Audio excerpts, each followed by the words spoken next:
Salam sejahtera bagi kita semua. Shalom, Om Swastiastu, Namo Buddhaya, Salam Kebajikan. Di video kali ini, saya akan menjelaskan tentang perlindungan terhadap anak pelaku tindak pidana dalam sistem peradilan. Video ini saya buat untuk memenuhi tugas ujian akhir semester Hukum Perlindungan Anak dan Perempuan. Undang Nomor 11 Tahun 2012 tentang Sistem Peradilan Anak menjelaskan definisi anak di bawah umur adalah anak yang telah mencapai usia 12 tahun tetapi belum berusia 18 tahun. Undang-Undang Sistem Peradilan Anak membedakan anak yang terlibat dalam suatu tindak pidana dalam 3 kategori. Yang pertama adalah anak yang menjadi pelaku tindak pidana, yang kedua adalah anak yang menjadi korban tindak pidana, dan yang ketiga adalah anak yang menjadi saksi dalam tindak pidana. Pidana anak adalah pelaksana kekuasaan kehakiman yang berada dalam lingkungan peradilan umum. Hal ini sesuai dengan ketentuan pasal 2 Undang-Undang Nomor 4 Tahun 2004 tentang kekuasaan kehakiman. Berdasarkan pasal 64 ayat 2 Undang-Undang Perlindungan Anak, bagi anak yang berhadapan dengan hukum dilaksanakan melalui beberapa hal. Yang pertama adalah perlakuan anak secara manusiawi sesuai dengan martabat dan hak-hak anak. Yang kedua adalah penyediaan sarana dan prasarana khusus. Yang ketiga, penyediaan petugas pendamping khusus bagi anak sejak dini. Yang keempat, pemantauan dan pencatatan terus-menerus terhadap perkembangan anak yang berhadapan dengan hukum.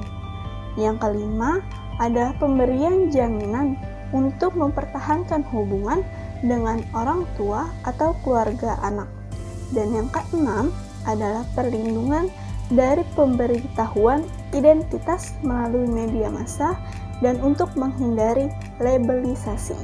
Labelisasi penting untuk dihindarkan untuk anak yang melakukan tindak pidana. Hal ini karena cap jahat atau label jahat akan terus-menerus melekat kepada anak tersebut walaupun yang bersangkutan tidak melakukan kejahatan lagi. Ratifikasi Convention on the Right of the Child dengan keputusan Presiden Nomor 36 Tahun 1990 telah membuka lembaran baru dalam penerapan instrumen internasional dalam peradilan anak di Indonesia. Ketentuan dalam Konvensi Hak-Hak Anak sebagai standar perlindungan ataupun perlakuan terhadap anak-anak yang berkonflik dengan hukum dapat dilihat dalam artikel 37 dan artikel 40. Dalam Undang-Undang Sistem Peradilan Anak, yaitu Undang-Undang Nomor 11 Tahun 2012, diatur tentang diversi.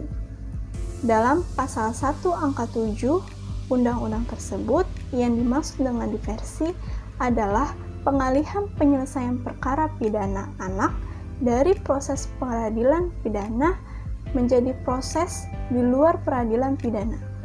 Lebih lanjut lagi, dalam pasal 6 menyatakan bahwa diversi memiliki beberapa tujuan. Di antaranya adalah untuk mencapai perdamaian antara korban dan anak. Yang kedua adalah untuk menyelesaikan perkara di luar peradilan.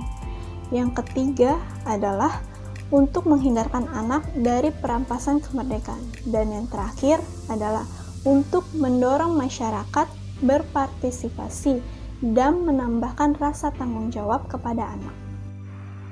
Pasal 8 bahwa pelaksanaan diversi melalui musyawarah dengan melibatkan anak dan orang tua atau walinya, korban atau orang tua atau walinya, pembimbing kemasyarakatan, dan pekerja sosial profesional berdasarkan pendekatan keadilan restoratif, dan dalam hal diperlukan dapat melibatkan tenaga kesejahteraan sosial atau masyarakat.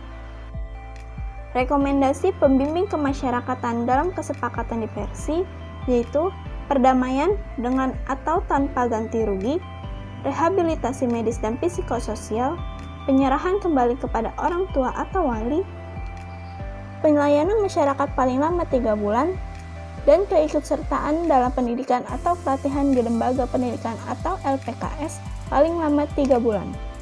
Sampai di sini dulu video yang saya dapat sampaikan. Semoga apa yang telah saya sampaikan dan saya paparkan bisa bermanfaat untuk teman-teman semuanya. Mohon maaf apabila terdapat kesalahan kata atau terdapat kekeliruan di dalam video yang saya buat ini. Semoga kita dapat bertemu di video-video selanjutnya. Jangan lupa untuk like, comment, subscribe, and share ke teman-teman kalian semua. Sampai bertemu di video selanjutnya. Terima kasih.